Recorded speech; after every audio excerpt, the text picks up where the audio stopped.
السلام علیکم ورحمۃ اللہ وبرکاتہ۔ امید ہے کہ آپ لوگ ہر عافیت کے ساتھ ہوں گے۔ اب تمام لوگ کا میرے یوٹیوب چینل میں استقبال ہے، خیر مقدم ہے۔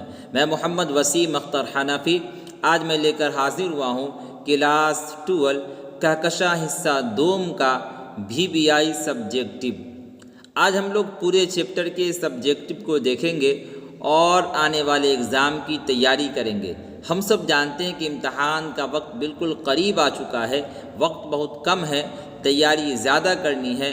تو آئیے آج ایک ہی ویڈیو میں پوری چیپٹر کو دیکھ ڈالتے ہیں اور VBI سبجیکٹو جو کہ 2 نمبری سوالات ہے اس کو حل کر لیتے ہیں۔ تو آئیے بغیر کسی تاخیر کے اس کی شروعات کرتے ہیں۔ بس آپ سے اتنی سی گزارش ہے کہ جو لوگ ہمارے چینل پر نئے جڑے ہیں وہ ہمارے چینل کو ضرور سبسکرائب کریں اور اپنے دوستوں تک اس ویڈیو کو زیادہ سے زیادہ شیئر بھی کریں، اور جو لوگ پرانے ہیں وہ ہمارے اس ویڈیو کو لائک کریں اور اپنے دوستوں کے درمیان خوب اسے شیئر بھی کریں۔ اور جن لوگوں کو فری میں PDF چاہیے وہ ہمارے ٹیلی گرام چینل سے ضرور جڑیں تاکہ انہیں فری میں PDF مل سکے۔ آئیے دیکھتے ہیں۔ دیکھیے چیپٹر نمبر 1 کیا ہے؟ نذیر احمد کی کہانی۔ دیکھیے سوال نمبر 1 ہے مرزا فرات اللہ بیگ شعر خوانی میں کس طرح کی غلطیاں کرتے تھے؟ شعر خوانی میں یعنی شعر پڑھنے میں۔ تو مرزا فرات اللہ بیگ شعر خوانی میں عموماً اعراب کی غلطیاں کیا کرتے تھے۔ دیکھیے صرف جو سوال ہے وہی جواب میں لکھا گیا، لیکن فرق کیا ہے کہ اعراب کا لفظ اضافہ کیا گیا ہے۔ آپ ایک سوال لکھیں گے، ایک سوال کا جواب دیں گے، آپ کو 2 نمبر مل جائیں گے۔ آئیے سوال نمبر 2 دیکھیں۔ مرزا فرات اللہ بیگ کے جد امجد مرزا افضل بیگ کس بادشاہ کے دور میں اور کس ملک سے ہندوستان آئے تھے؟ 2 سوال ہے۔ مرزا فرات اللہ بیگ کے جد امجد مرزا افضل بیگ شاہ عالم ثانی کے دور میں کس کے دور میں آئے تھے؟ تو شاہ عالم ثانی کے دور میں آئے تھے۔ کس ملک سے آئے تھے؟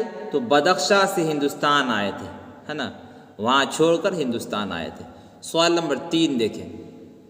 سوال نمبر 3 ہے آپ کو، میاں دانی شعر پڑھنے میں کیسی غلطیاں کیا کرتے تھے؟ یہ 2020 کے اندر بھی پوچھا گیا۔ میاں دانی شعر پڑھنے میں ایسی غلطی کرتے کہ شعر کو نثر بنا دیتے تھے۔ شعر کو نظم کی طرح پڑھنا تھا لیکن اس کو کیا کرتے؟ یہ نثر کی طرح پڑھتے تھے۔ ٹھیک ہے، آگے دیکھیے۔ خاکہ نگاری کس کو کہتے ہیں؟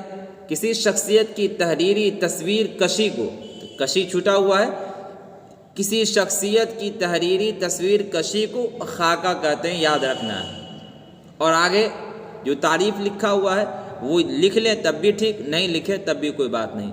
یہ تصویر سنجیدہ، متین اور ظریفانہ ہر رنگ کی ہو سکتی ہے، یہ ایکسٹرا بات ہے۔ ٹھیک ہے، اس کے بعد دیکھیں۔ مرزا فرات اللہ بیگ کب اور کہاں پیدا ہوئے؟ ان کی پیدائش کب اور کہاں ہوئی؟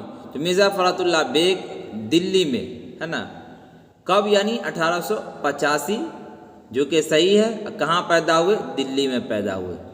جواب آگے پیچھے لیکن جواب صحیح ہے۔ اس کے بعد دیکھیں، اس کے بعد ہے آپ کو مرزا فرات اللہ بیگ اور ڈپٹی نذیر احمد میں کیا رشتہ تھا؟ مرزا فرات اللہ بیگ اور ڈپٹی نذیر احمد جو ہیں ان دونوں کے درمیان کیا رشتہ تھا؟ دیکھیے، ڈپٹی نذیر احمد استاد اور فرحت اللہ بیگ شاگرد تھے۔ ڈپٹی نذیر احمد جو ہیں یہ ایک استاد ہیں اور مرزا فرحت اللہ بیگ جو ہے یہ شاگرد ہے کن کے؟ ڈپٹی نذیر احمد کے۔ ایک چیپٹر حل ہو چکا۔ چیپٹر نمبر 2 دیکھیے۔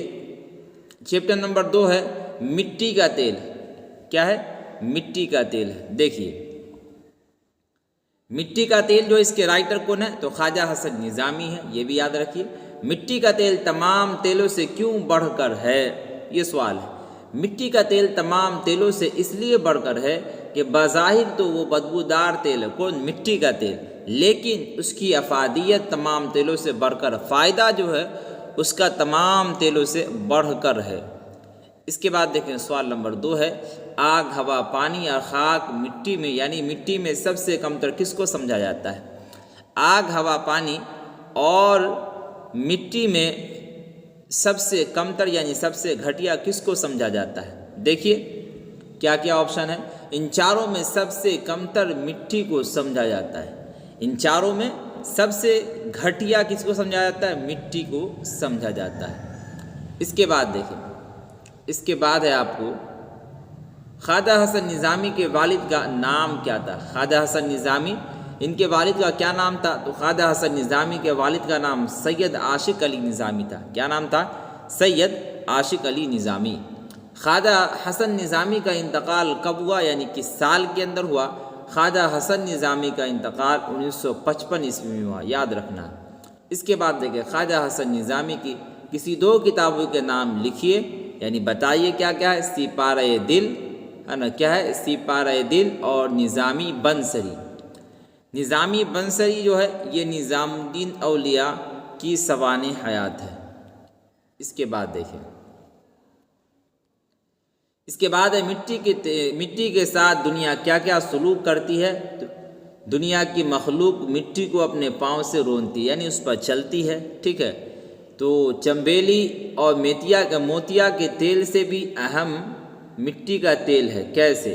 اس کا جواب ہے کیونکہ مٹی کے تیل سے دنیا میں اجالا ہے۔ چمبیلی اور موتیا کے تیل سے بھی اہم مٹی کا تیل ہے، یہ کیسے اہم ہے بتانا ہے۔ اس کا جواب ہے کیونکہ مٹی کے تیل سے دنیا میں اجالا ہے، روشنی ہے، ٹھیک ہے۔ اس کے بعد دیکھیں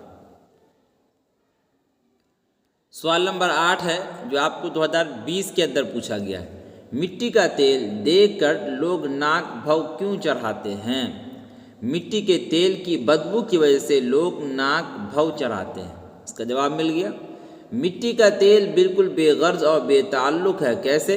اپنی صلح کی پالیسی کی وجہ سے مٹی کا تیل بالکل بے غرض ہے، بے تعلق ہے، ٹھیک ہے۔ اس کے بعد دیکھیں چیپٹر نمبر 3 ہے بعض پرانے ہے نا، یہ غلط لکھا ہوا اس طریقے سے ہوگا پرانے، ایک منٹ یہ یہاں پر لکھ دیتے ہیں آپ کو پرانے۔ بعض پرانے لفظوں کی نئی تحقیق۔ مولانا سید سلیمان ندوی کتنی زبانوں کے ماہر تھے؟ زبانوں جو ہے اس طریقے کا ہوگا، زبانوں، ٹھیک ہے، زبانوں کے ماہر تھے۔ مولانا سید سلیمان ندوی 4 زبانوں کون کون ہے؟ اردو ہے، فارسی ہے، عربی ہے، انگریزی ہے۔ تو یہ 4 زبانوں کے ماہر تھے، کون؟ سید سلیمان ندوی۔ عربی میں ناشتہ کو کیا کہتے ہیں؟ عربی میں ناشتہ کو فطور کہتے ہیں۔ کیا کہتے ہیں؟ فطور کہتے ہیں۔ اس کے بعد دیکھیں سید سلیمان ندوی کی کسی 2 کتابوں کے نام لکھیے، یہ بتائیے۔ ارض القرآن، حیات شبلی۔ ارض القرآن کا اس کتاب کے اندر تذکرہ نہیں ہے، لیکن یہ ان کی ہی لکھی ہوئی ہے، ٹھیک ہے۔ تو ارض القرآن اور حیات شبلی، آپ کو اگر اس کے علاوہ کوئی دوسرا نام یاد ہو تو آپ وہ بھی لکھ سکتے ہیں، آپ کے اوپر ہے، ٹھیک ہے۔ بعض پرانے لفظوں کی نئی تحقیق سید سلیمان ندوی کے کس کتاب سے ماخوذ ہے، یعنی کس کتاب سے لیا گیا ہے؟ دیکھیے نقوش سلیمانی سے ماخوذ ہے۔ آپ اس طریقے سے جواب لکھیں گے، بعض پرانے لفظوں کی نئی تحقیق سید سلیمان ندوی کی نقوش سلیمانی سے ماخوذ ہے، یعنی لیا گیا ہے۔ اس کے بعد سید سلیمان ندوی کی جائے پیدائش دسنا بہار کے کس ضلع میں ہے؟ جائے پیدائش یعنی پیدا ہونے کی جگہ، دسنا جو ہے یہ بہار کے کس ضلع میں آتا ہے؟ تو دیکھیے جائے پیدائش دسنا بہار کے نالندہ ضلع میں ہے۔ سید سلیمان ندوی کی جائے پیدائش دسنا بہار کے نالندہ ضلع میں۔ اس طریقے سے آپ کو جواب تھوڑا سا بڑھا کر لکھنا ہے، 2 نمبری سوال ہے نا جی۔ بھوک توڑنے کی اصطلاح کیا ہے؟ ناشتہ بھوک توڑنے کی ایک اصطلاحی نام ہے یا ایک اصطلاح ہے، اس طریقے سے آپ لکھ سکتے ہیں، ٹھیک ہے۔ سرخی سے کیا مراد ہے؟ سرخی سے مراد عنوان ہے جو کسی مضمون کے اوپر لگایا جاتا ہے۔ سرخی سے مراد کیا ہے؟ عنوان ہے جو کسی مضمون کے اوپر میں ہے نا لگایا جاتا ہے۔ اس کے بعد دیکھیں، اس کے بعد آپ کو سوال نمبر 8 ہے احدی اور احدی کے فرق کو واضح کیجیے، یعنی صاف کیجیے، ظاہر کیجیے۔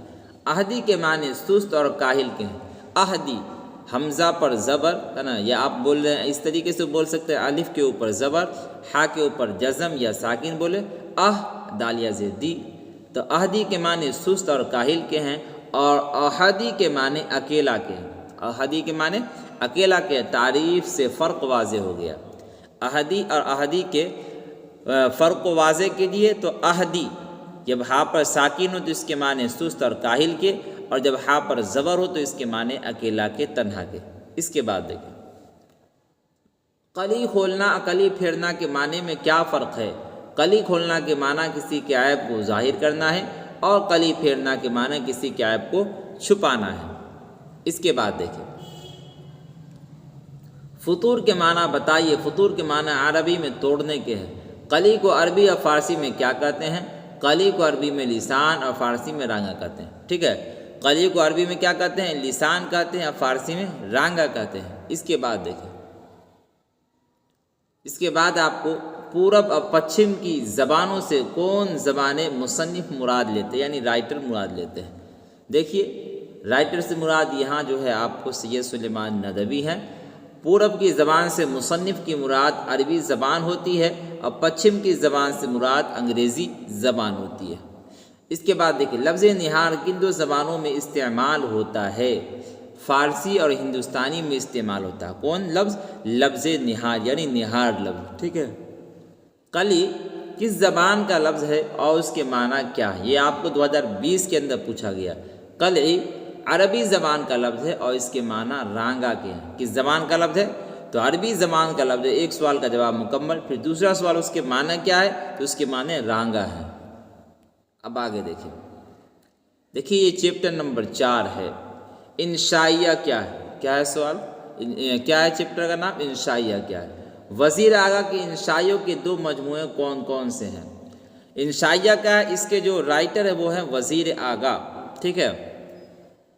وزیر اعلیٰ کی انشائیوں کے 2 مجموعے، چوری سے یاری تک اور دوسرا کنارہ۔ تو 2 مجموعے ہو گئے، یاد رکھنا ہے، چوری سے یاری تک اور دوسرا کنارہ۔ انشائیہ شعری صنف ہے یا نثری؟ تو انشائیہ نثری صنف ہے۔ کیا ہے انشائیہ؟ ایک نثری صنف ہے۔ اس کے بعد دیکھیں اس کے بعد ہے آپ کو وزیر اعلیٰ کا تعلق کن کن ادبی اصناف سے تھا؟ وزیر اعلیٰ کا تعلق کس کس ادبی اصناف سے تھا؟ دیکھیے وزیر اعلیٰ کا تعلق طنز و نظافت، انشائیہ، صحافت، افسانہ نگاری، مضمون نگاری وغیرہ سے تھا، ٹھیک ہے؟ یاد رکھنا ہے، اور اگر اتنا یاد نہ ہو سکے تو کم از کم اتنا ضرور یاد رکھنا ہے کہ وزیر اعلیٰ کا تعلق طنز و نظافت، انشائیہ اور مضمون نگاری وغیرہ سے تھا۔ وزیر اعلیٰ کس صنف شاعری کے لیے مشہور ہے؟ تو وزیر اعلیٰ نظم نگاری کے لیے مشہور ہے۔ کس صنف شاعری کے لیے؟ تو نظم نگاری کے لیے مشہور ہے، معروف ہے۔ اس کے بعد دیکھیں وزیر اعلیٰ کی 2 تنقیدی کتابوں کے نام لکھیے، یعنی بتائیے۔ وزیر اعلیٰ کی 2 تنقیدی کتابوں کے نام ہیں، نمبر 1 نئے تناظر، نمبر 2 معنی اور تناظر، ٹھیک ہے؟ اس کے بعد دیکھیں اس کے بعد ہے آپ کو کیا انشائیہ کو دوسری اصناف ادب سے ان کی غیر رسمی طریقہ کار ممیز کرتا ہے؟ ہاں، ان کا غیر رسمی طریقہ کار انہیں دیگر اصناف سے یعنی دوسرے اصناف سے ممیز کرتا ہے، ٹھیک ہے؟ اس کے بعد دیکھیں کیا انشائیہ نگار کا مقصد جدت طرازی ہے؟ نہیں، انشائیہ نگار کا مقصد جدت طرازی نہیں ہے۔ انشائیہ کی امتیازی صورت کس کی رہین منت ہے؟ تو انشائیہ کی امتیازی صورت خوشگوار زندگی کی رہین منت ہے۔ اس کے بعد دیکھیں وزیر اعلیٰ کی 3 کتابوں کے نام لکھیے۔ اردو ادب میں طنز و مزاح، اردو شاعری کا مزاج، نظم جدید کی کروٹیں۔ وزیر اعلیٰ کی 3 کتابیں یہاں پر لکھ دی گئی۔ اس کے بعد دیکھیں کیا انشائیہ شگفتہ موٹ کی پیداوار ہے؟ ہاں، انشائیہ شگفتہ موٹ کی پیداوار ہے۔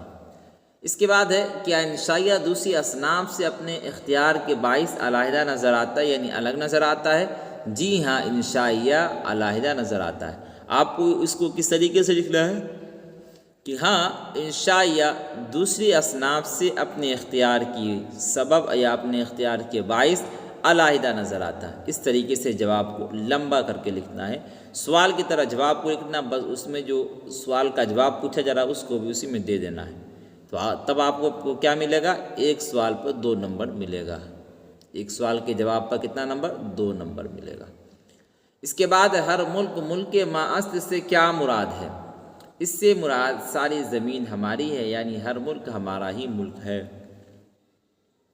دیکھیے ہر ملک، تو ہر ملک کا معنی سب جانتا ہے، ملک کے ماں یعنی ہمارا ملک، است کے معنی ہے، تو ہر ملک ہمارا ملک ہے، ٹھیک ہے۔ اس کے بعد دیکھیں ہجرت ہے، کیا ہے؟ چیپٹر نمبر 5 ہے ہجرت۔ دیکھیے کس کے مقابلے میں مہذب انسان معذور ہے؟ تو خانہ بدوش کے مقابلے میں مہذب انسان معذور ہے۔ خانہ بدوش کس کو بولیں گے؟ جو ہم سب کے علاقے میں نوٹ بکھوں کے شکل میں آ کر وہ چند دن یہاں رہا چند دن وہاں رہا، اسی کو بولتے ہیں خانہ بدوش۔ انشائیہ ہجرت میں کتنے ملکوں کا نام آیا ہے اور ان کا نام لکھیے۔ انشائیہ ہجرت میں 3 ملکوں کا نام آیا ہے، کیا کیا نام ہے؟ عرب، یورپ اور امریکہ، یہ 3 ملکوں کا نام آیا ہے۔ مغرب کو کس کی علامت کہا گیا؟ مغرب کو غلامی کی علامت کہا گیا ہے۔ اس کے بعد دیکھیں جنت سے کسی حکم سفر ہوا؟ یہ بہت مشہور سوال ہے اور بار بار پوچھا بھی جاتا ہے۔ تو آدم علیہ السلام کو جنت سے سفر کا حکم ہوا تھا۔ کس کو ہوا تھا؟ آدم علیہ السلام کو۔ احمد جمال پاشا کس سال اور کس جگہ پیدا ہوئے؟ احمد جمال پاشا 1929 میں الہ آباد کے خلد آباد محلے میں پیدا ہوئے، الہ آباد کے خلد آباد میں۔ اس کے بعد دیکھیں انسان کی آخری ہجرت کون سی ہے؟ انسان کی آخری ہجرت موت ہے، موت کے بعد کوئی ہجرت نہیں ہے۔ اس کے بعد دیکھیں اس کے بعد ہجرت کا تعلق کس ادب سے ہے؟ ہجرت کا تعلق صنف انشائیہ سے ہے۔ کس صنف سے ہے؟ انشائیہ سے۔ بنجاروں کو اور کس نام سے یاد کیا جاتا ہے یعنی اسے جانا جاتا ہے؟ یہ سوال آپ کو 2020 کے اندر پوچھا گیا۔ بنجاروں کو خانہ بدوش کے نام سے بھی یاد کیا جاتا ہے۔ خانہ بدوش اس طریقے سے ہوگا، یہ ہو گیا آپ کو خانہ ہے نا، ہوگا اس کے بعد یہ دیکھیے بدوش، یہاں پہ جو ہے نا با وہ الگ لکھا گیا ہے تو وہ صحیح نہیں، بلکہ خانہ بدوش اس طریقے سے ہوگا۔ اس کے بعد دیکھیں اس کے بعد ہے آپ کو باد شمال اور برفانی حصار کے معنی واضح کیجیے یعنی ظاہر کیجیے۔ باد شمال کے معنی اتر کی ہوا اور برفانی حصار کے معنی برف کے تودوں کا گھیرا۔ یہ الگ بات ہے کہ دونوں کا منبع ایک ہی ہے۔ اس کے بعد دیکھیں سرمائی تعطیلات گزارنے کے لیے کون محو سفر رہتی ہے؟ سائبریا کی موسمی مرغابیاں سرمائی تعطیلات گزارنے کے لیے محو سفر رہتی ہے یعنی گھومتی پھرتی رہتی ہے، سفر میں ہی رہتی ہے۔ اس کے بعد دیکھیں اس کے بعد ہے آپ کو چیپٹر نمبر 6 یعنی باغ و بہار۔ شہزادہ فقیر کو کتنی اشرفیہ دیتا ہے؟ شہزادہ فقیر کو 1 اشرفیہ دیتا ہے۔ کتنے اشرفیہ؟ 1 اشرفیہ دیتا ہے۔ اندھے فقیر کا تعلق کس ملک سے تھا؟ اندھے فقیر کا تعلق جو ہے ملک ہندوستان سے تھا۔ کس ملک سے تھا؟ ہندوستان سے تھا۔ اس کے بعد دیکھیں آپ اس کے بعد ہے آپ کو شہزادے کے والد اور ملک صادق کے درمیان کیا رشتہ تھا؟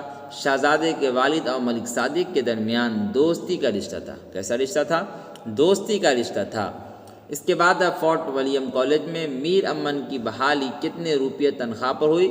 تو فورٹ ولیم کالج میں میر امن کی بحالی 40 روپیہ ماہانہ تنخواہ پہ ہوئی، یعنی مہینے میں انہیں 40 روپیہ ملا کرتا تھا۔ میر امن دہلوی فورٹ ولیم کالج سے کب سبکدوش ہوئے یعنی کب ریٹائر ہوئے؟ تو میر امن دہلوی 1900 نہیں بلکہ کیا ہے 1806 عیسوی میں فورٹ ولیم کالج سے کیا ہوئے؟ سبکدوش ہوئے یعنی ریٹائر ہوئے۔ اس کے بعد دیکھیں باغ و بہار کا تعلق کس صنف سے ہے؟ بہت مشہور سوال ہے۔ باغ و بہار کا تعلق صنف داستان سے یعنی داستان سے ہے۔ باغ و بہار کہاں لکھی گئی؟ باغ و بہار فورٹ ولیم کالج میں لکھی گئی۔ باغ و بہار کس کتاب کا ترجمہ ہے؟ تو باغ و بہار امیر خسرو کی ایک کتاب ہے جس کا نام ہے چہار درویش، اس کا ترجمہ ہے۔ تو آسان لفظ میں کہیں گے باغ و بہار چہار درویش کا ترجمہ ہے۔ اس کے بعد دیکھیں اس کے بعد آپ کو باغ و بہار پر مصنف کو کتنے روپے کا انعام ملا یعنی رائٹر کو کتنے روپے کا انعام ملا؟ باغ و بہار کی تصنیف پر مصنف کو 500 روپے کا انعام ملا۔ کتنے روپے کا؟ 500 روپے کا انعام ملا۔ اس کے بعد دیکھیں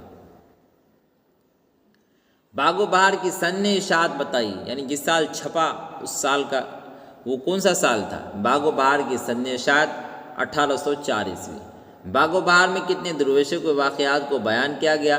تو اس کتاب میں 4 درویشوں کے واقعات کو بیان کیا گیا۔ کس کی خواہش پر میر امن نے باغ و بہار جیسی کتاب ترجمہ کی؟ جان گل کرسٹ کی خواہش پر میر امن نے باغ و بہار کا ترجمہ کیا تھا۔ جان گل کرسٹ، گل اس طریقے سے ہوگا ہے نا، گل کرسٹ۔ اس کے بعد دیکھیں، اس کے بعد آپ کو باغ و بہار کے اقتباس میں کن ملکوں کا ذکر ہے؟ چین، ماچین، ہندوستان، یہ 3 ملکوں کا ذکر آیا ہے، ٹھیک ہے۔ اس کے بعد دیکھیں، اس کے بعد آپ کو چیپٹر نمبر 7 توبہ ٹیک سنگھ، کیا چیپٹر ہے؟ توبہ ٹیک سنگھ۔ سوال نمبر 1 ہے توبہ ٹیک سنگھ کس شے کا نام ہے، یعنی کس چیز کا نام ہے؟ توبہ ٹیک سنگھ ایک گاؤں کا نام ہے۔ کس چیز کا نام ہے؟ ایک گاؤں کا نام ہے۔ لاہور پاگل خانے کے ہندو اور سکھ کہاں بھیجے جا رہے تھے؟ لاہور پاگل خانے کے ہندو اور سکھ ہندوستان بھیجے جا رہے تھے۔ کہاں بھیجے جا رہے تھے؟ ہندوستان بھیجے جا رہے تھے۔ اس کے بعد دیکھیں، اس پاگل کا نام بتائیے جس نے اپنے متعلق محمد علی جناح ہونے کا اعلان کر دیا تھا۔ اس پاگل کا نام بتانا ہے جس نے اپنے بارے میں کیا کہہ دیا تھا کہ میں محمد علی جناح ہوں۔ اس پاگل خانے کا نام کیا تھا؟ تو پاگل خانے کے اس پاگل کا نام تھا محمد علی۔ کیا نام تھا؟ محمد علی تھا۔ آپ اس کو لمبا کر کے اس طریقے سے لکھ سکتے ہیں، اس پاگل کا نام جس نے اپنے متعلق محمد علی جناح ہونے کا اعلان کر دیا تھا، اس کا نام تھا محمد علی، ٹھیک ہے۔ توبہ ٹیک سنگھ کا اصل نام کیا تھا؟ تو توبہ ٹیک سنگھ کا اصل نام تھا بشن سنگھ۔ توبہ ٹیک سنگھ کی موت کس جگہ ہوئی؟ زمین کے اس ٹکڑے پر جس کا کوئی نام نہیں تھا، وہیں توبہ ٹیک سنگھ کی موت ہوئی۔ زمین کے اس ٹکڑے پر، اس حصے پر جس کا کوئی نام ہی نہیں تھا، وہیں توبہ ٹیک سنگھ کا کیا ہوا؟ انتقال ہوا، موت واقع ہوئی۔ اس کے بعد ہے توبہ ٹیک سنگھ کا مرکزی خیال کیا ہے؟ توبہ ٹیک سنگھ کا مرکزی خیال تقسیم ملک کے نتیجوں میں پاگلوں کا تبادلہ ہے، یعنی پاگلوں کا بدلاؤ یہاں سے وہاں، یعنی جو ہندو اور سکھ پاکستان کے پاگل خانے میں تو انہیں ہندوستان بھیجا جا رہا تھا، جو مسلمان ہے نا پاگل تھے ہندوستان کے قید خانے میں تو انہیں پاکستان بھیجا جا رہا تھا۔ اس کے بعد دیکھیں چیپٹر نمبر 8 ہے پرومس۔ جیلانی بانو کی پیدائش کب اور کہاں ہوئی؟ جیلانی بانو کی پیدائش 14 جولائی 1936 کو یو پی کے شہر بدایوں میں ہوئی۔ یو پی یعنی اتر پردیش میں ایک شہر ہے بدایوں، وہیں ان کی پیدائش ہوئی۔ اس کے بعد دیکھیں جیلانی بانو کے ایک افسانے کا نام بتائیے۔ رات کے مسافر ان کا ایک افسانہ ہے۔ رات کے مسافر کیا ہے؟ ان کا ایک افسانہ ہے۔ جیلانی بانو کے 2 ناولوں کے نام بتائیے۔ ایوان غزل، بارش سنگ ان کی 2 اہم ناول ہیں۔ اس کے بعد دیکھیں، اس کے بعد آپ کو کردار اساس 4 افسانوں کے عنوانات اور ان کے لکھنے والوں کے نام لکھیے، یعنی بتائیے۔ لاجونتی، اس کے رائٹر ہیں راجندر سنگھ بیدی۔ بیدی کے بعد ہے کالو بھنگی، کیا ہے؟ کالو بھنگی، اس کے رائٹر ہے کرشن چندر۔ اس کے بعد ہے پرومس، اس کے رائٹر ہے جیلانی بانو۔ اس کے بعد ابراہیم سقا، اس کے رائٹر ہے سلام بن رزاق۔ افسانہ پرومس کا مرکزی کردار کون ہے؟ امو افسانہ پرومس کی مرکزی کردار ہیں، بہت مشہور سوال ہے۔ سوال نمبر 6 ہے پرومس افسانے کے 2 کرداروں کے نام بتائیے۔ یہ سوال آپ کو کب پوچھا گیا ہے؟ 2020 کے اندر پوچھا گیا، جمشید اور رشید۔ کینسر کا مرض کس کے سارے بدن میں پھیل گیا تھا؟ کینسر کا مرض امو کے سارے بدن میں پھیل گیا تھا۔ اس کے بعد دیکھیں سوال نمبر 8 ہے خادہ بھی کون تھی؟ امو کی ذاتی خادمہ تھی۔ گرینڈ میم نے اپنے 4 بیٹوں کے ساتھ زندگی انجوائے کرنے کا کوئی پرومس کیوں نہیں لیا؟ یہ بات کس نے کہی؟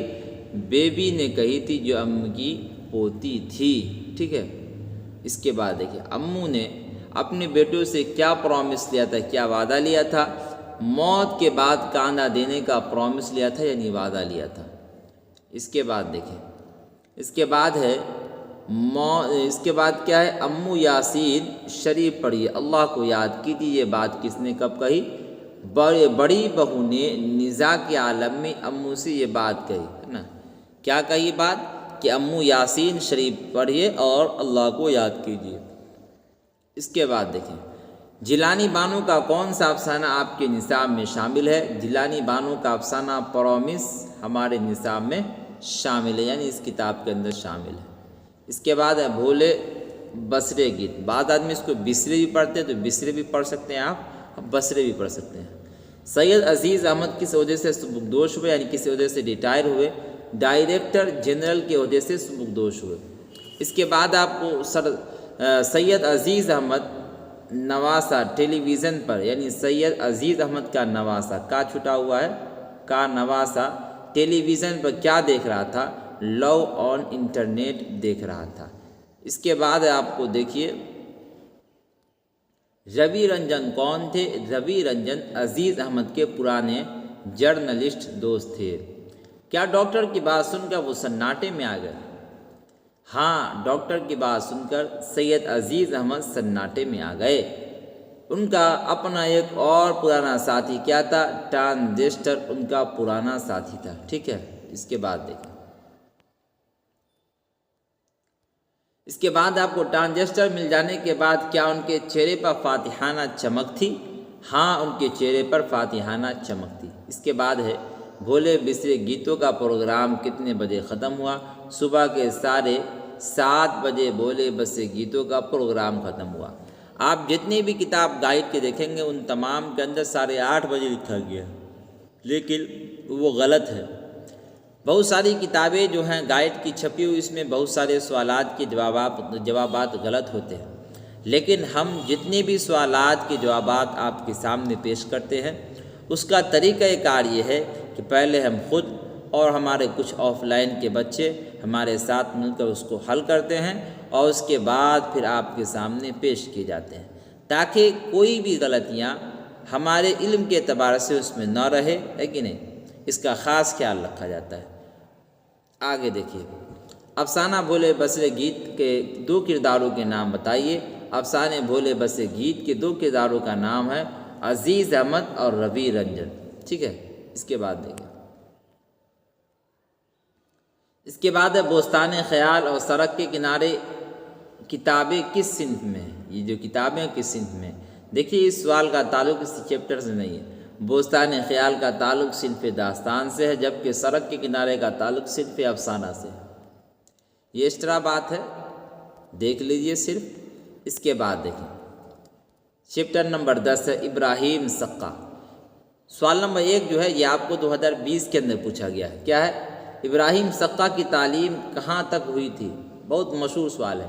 ابراہیم سقا کی تعلیم 4 جماعت تک، یعنی 4 کلاس تک ہوئی تھی۔ اس کے بعد دیکھیں افسانوی مجموعے، روشنی کے مینار اور شکستہ بتوں کے درمیان کے افسانہ نگار کون ہے؟ روشنی کی مینار کے افسانہ نگار جیلانی بانو ہے۔ شکستہ بتوں کے درمیان کے تخلیق کار یعنی اس کے مصنف جو ہے وہ ہے سلام بن رزاق ہے۔ اس کے بعد دیکھیں، اس کے بعد ہے سلام بن رزاق کو کس سال ساہتیہ اکیڈمی انعام سے نوازا گیا؟ 2004 میں انہیں ساہتیہ اکیڈمی انعام سے نوازا گیا۔ کن 2 زبانوں کے ادب سے سلام بن رزاق کا ادبی تعلق ہے؟ ہندی اور مراٹھی زبانوں سے سلام بن رزاق کا ادبی تعلق ہے۔ اس کے بعد دیکھیں سلام بن رزاق کے 3 افسانوں کے نام لکھیے۔ ابراہیم سقا، ننگی دوپہر کا سپاہی اور شکستہ بتوں کے درمیان۔ سلام بن رزاق کو ترجمہ ایوارڈ ساہتیہ اکیڈمی کی طرف سے کب ملا، یعنی کہ سال کے اندر ملا؟ دیکھیے سلام بن رزاق کو ترجمہ ایوارڈ ساہتیہ اکیڈمی کی طرف سے 1998 عیسوی میں ملا۔ اس کے بعد ہے آپ کو سوال نمبر 7، افسانہ ابراہیم سقا کے مصنف کون ہے، یعنی اس کے رائٹر کون ہے؟ افسانہ ابراہیم سقا کے مصنف ہے سلام بن رزاق ہیں۔ افسانہ ابراہیم سقا سلام بن رزاق کے کس افسانوی مجموعے سے ماخوذ ہے، یعنی کس افسانوی مجموعے سے لیا گیا ہے؟ تو افسانہ ابراہیم سقا سلام بن رزاق کے افسانوی مجموعہ شکستہ بتوں کے درمیان سے ماخوذ ہے، یعنی لیا گیا۔ اس کے بعد دیکھیں سلام بن رزاق کب اور کہاں پیدا ہوئے؟ 2 سوال ہے۔ سلام بن رزاق 15 نومبر 1941 عیسوی کو کب پیدا ہوئے؟ 15 نومبر 1941 عیسوی کو کہاں پیدا ہوئے؟ تو صوبہ مہاراشٹر کے یعنی مہاراشٹر اسٹیٹ کے پنویل مقام پر پیدا ہوئے۔ اس کے بعد دیکھیں، اس کے بعد ہے آپ کو غبار خاطر۔ کیا ہے؟ غبار خاطر ہے۔ جی دیکھیے، غبار خاطر کے خطوط کس جیل میں لکھے گئے؟ خطوط یہ خط کی جمع۔ غبار خاطر کے خطوط قلعہ احمد نگر کے جیل میں لکھے گئے، ٹھیک ہے۔ مولانا آزاد یعنی مولانا ابوالکلام آزاد پہلی بار کس عمر میں کانگریس کے صدر بنائے گئے؟ مولانا آزاد پہلی بار 35 سال کی عمر میں کانگریس کے صدر بنائے گئے۔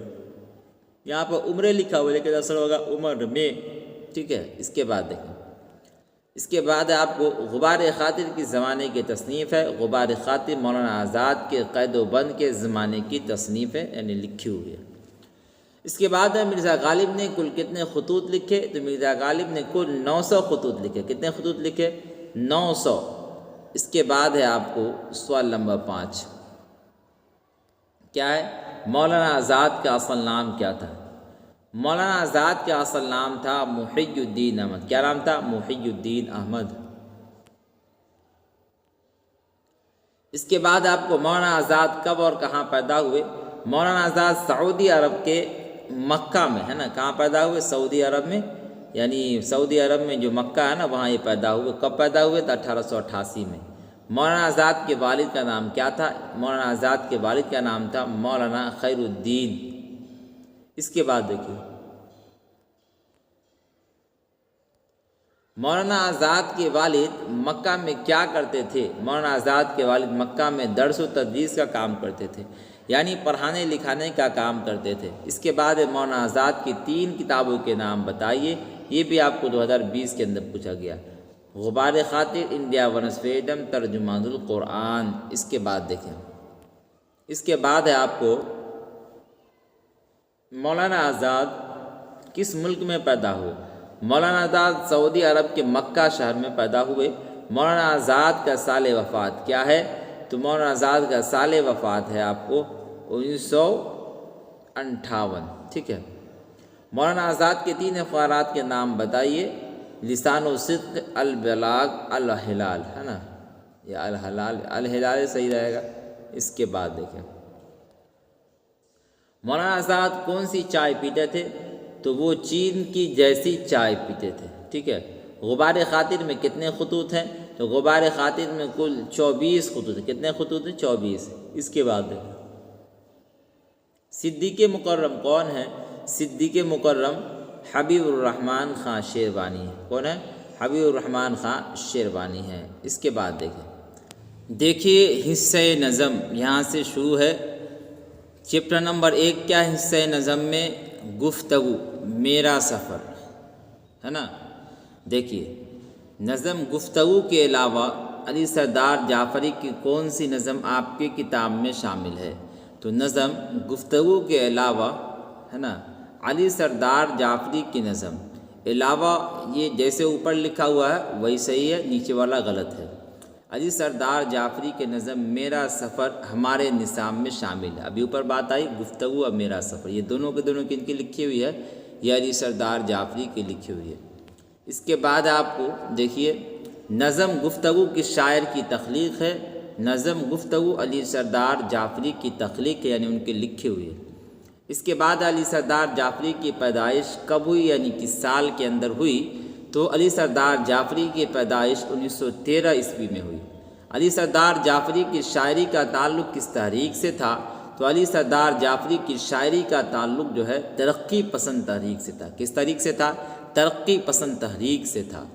اس کے بعد دیکھیں، اس کے بعد آپ کو علی سردار جعفری نے اپنی نظم گفتگو کو کس کے نام معنون کیا ہے، یعنی کس کے نام پیش کیا ہے؟ علی سردار جعفری نے اپنی نظم گفتگو کو ہند و پاک دوستی کے نام، ہند سے ہندوستان اور پاک سے پاکستان، ہندوستان اور پاکستان کی دوستی کے نام معنون کیا ہے۔ اس کے بعد دیکھیں، اس کے بعد آپ کو میرا سفر نظم کی حیت کیا ہے؟ میرا سفر نظم کی حیت کیا ہے؟ میرا سفر نظم کی حیت آزاد نظم کی ہے۔ علی سردار جعفری کی پیدائش، ہے نا،